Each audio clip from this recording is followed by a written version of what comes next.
Hello everyone, welcome to JM studies.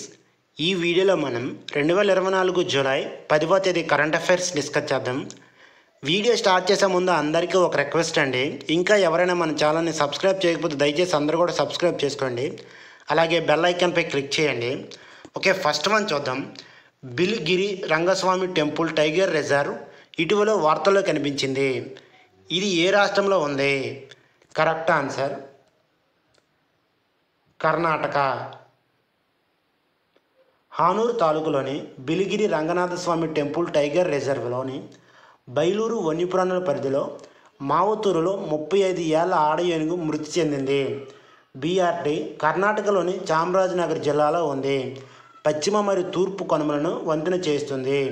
ఇది 2011లో 574.82 చదరపు కిలోమీటర్ల విస్తీర్ణంలో పులుల సంరక్షణ కేంద్రంగా మారింది. అడవులలో వివిధ రకాల వృక్షజాతులు ఉన్నాయి. నెక్స్ట్ వన్ చూద్దాం. ఇటీవల వార్తల్లో కనిపిస్తున్న సెంటినల్ న్యూక్లియర్ మిసైల్ను ఏ దేశం అభివృద్ధి చేసింది? Correct answer USA.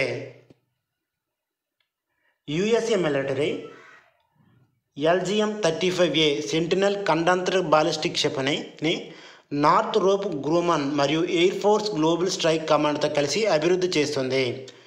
ఈ కొత్త ICBM 1970 నుండి సేవలో ఉన్న 400 LGM-30 మిలిటరీమెన్ 3 క్షిపణులను భర్తీ చేస్తుంది. సెంటినల్లో డిజిటల్ ఇంజనీరింగ్, మాడ్యులర్ ఆర్కిటెక్చర్ మరియు W87-1 థర్మో న్యూక్లియర్ వార్హెడ్లు ఉన్నాయి. 5500 కిలోమీటర్ల కంటే ఎక్కువ పరిధితో ఇది 30 నిమిషాలలో ప్రపంచవ్యాప్తంగా ఏ లక్ష్యాన్నైనా ఛేదించగలదు. నెక్స్ట్ వన్ చూద్దాం. ఇటీవల వార్తల్లో చూసిన పంచగంగా నది ఏ నదికి ఉపనది? కరెక్ట్ ఆన్సర్ కృష్ణా నది.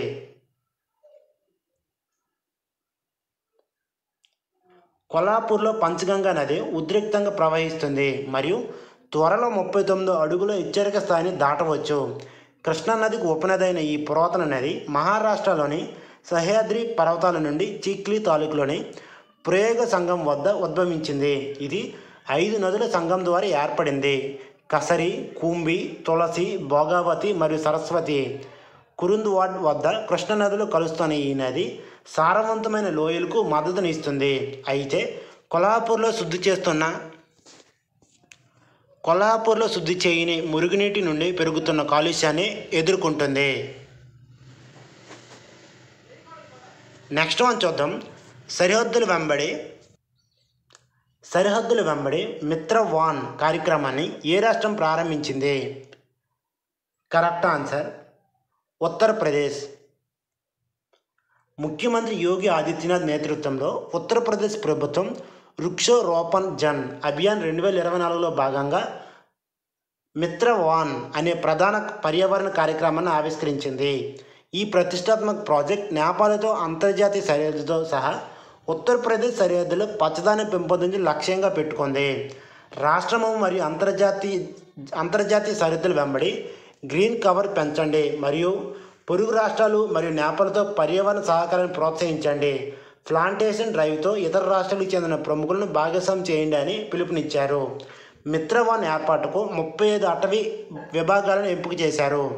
ప్లాంటేషన్ డ్రైవ్ జూలై 20, 2024 ప్రారంభమవుతుంది. పొరుగు రాష్ట్రాలు మరియు నేపాల్తో అటవీ శాఖ సమన్వయం చేస్తుంది. నెక్స్ట్ వన్ చూద్దాం. శ్రీనగర్లో grow with the trees plantation డ్రైవ్ను ఎవరు నిర్వహిస్తున్నారు? Correct answer BSF. సరిహద్దు భద్రతా దళం BSF State Bank of India సహకారంతో శ్రీనగర్లోని BSF ప్రధాన కార్యాలయంలో grow with the trees plantation drive నిర్వహించింది. BSF అధికారులు, జవాన్లు, SBI అధికారులు మరియు పాఠశాల విద్యార్థులు కలిసి ఉన్న పచ్చటి వాతావరణం సృష్టించడం మరియు చెట్ల పెంపకం యొక్క ప్రాముఖ్యతను ప్రోత్సహించడం ఈ కార్యక్రమం లక్ష్యము.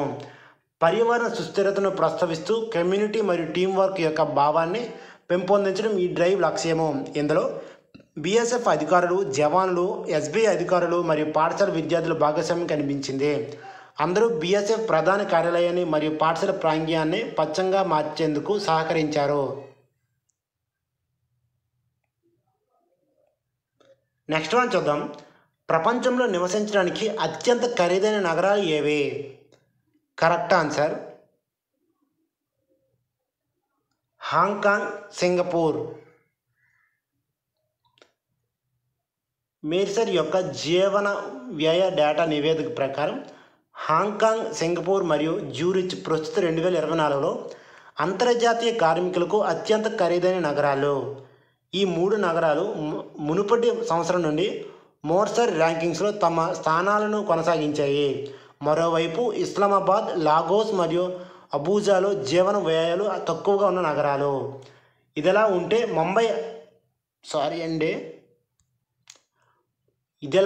ముంబై అత్యధికంగా 136వ స్థానంలో ఉండగా దేశ రాజధాని ఢిల్లీ 4 స్థానాలు ఎగబడి 165వ స్థానాన్ని చేరుకుంది. జాబితాలో చెన్నై 189, బెంగళూరు 195, హైదరాబాద్ 202, పూణే 205 మరియు కోల్కతా 207 వంటి భారతీయ నగరాలు ఉన్నాయి. ఖరీదైన హౌసింగ్ మార్కెట్లు మరియు రవాణా, వస్తువులు మరియు సేవల కోసం పెరిగిన ఖర్చులు నివేదిక ప్రకారం అగ్రశ్రేణి నగరాల్లో జీవన వ్యయం ముఖ్యంగా ఎక్కువ ఉండటానికి కారణంలో ఒకటి. నెక్స్ట్ వన్ చూద్దాం.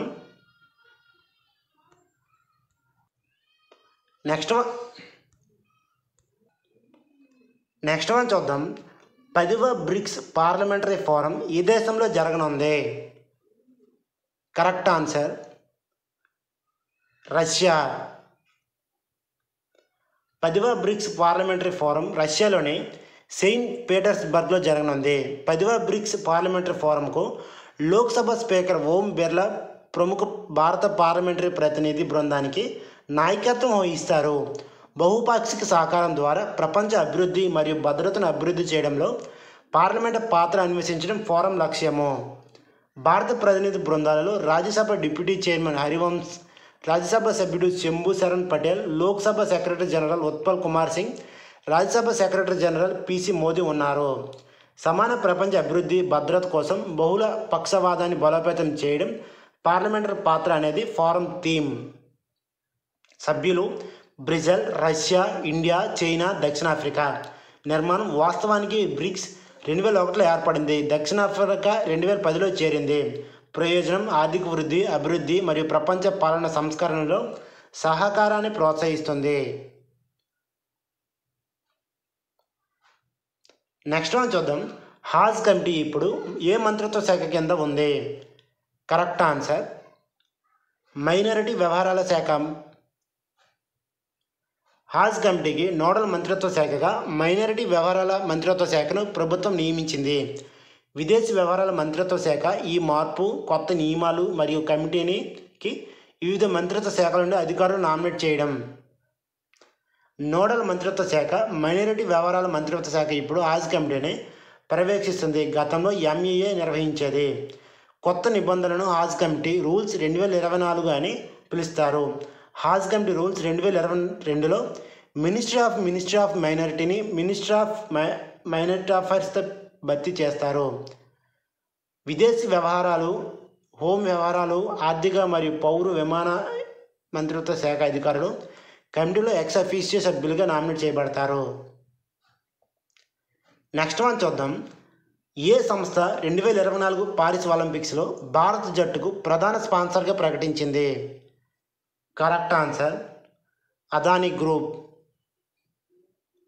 జాతీయ క్రీడలకు గణనీయమైన అభివృద్ధిలో రాబోయే 2024 పారిస్ ఒలింపిక్స్లో భారత బృందానికి సమ్మేళనం ప్రధాన స్పాన్సర్గా ఉంటుందని అదానీ గ్రూప్ చైర్మన్ గౌతమ్ అదానీ ప్రకటించారు. ఈ ప్రకటన ప్రపంచంలోని అత్యంత ప్రతిష్టాత్మకమైన క్రీడా ఈవెంట్లో ఒకటైన భారతీయ అథ్లెట్ల తయారీలో కీలకమైన ఘట్టాన్ని సూచిస్తుంది. ఈ వీడియో కానీ మీకు నచ్చినట్లయితే దయచేసి మీ ఫ్రెండ్స్కి షేర్ చేయండి, అలాగే లైక్ చేయండి.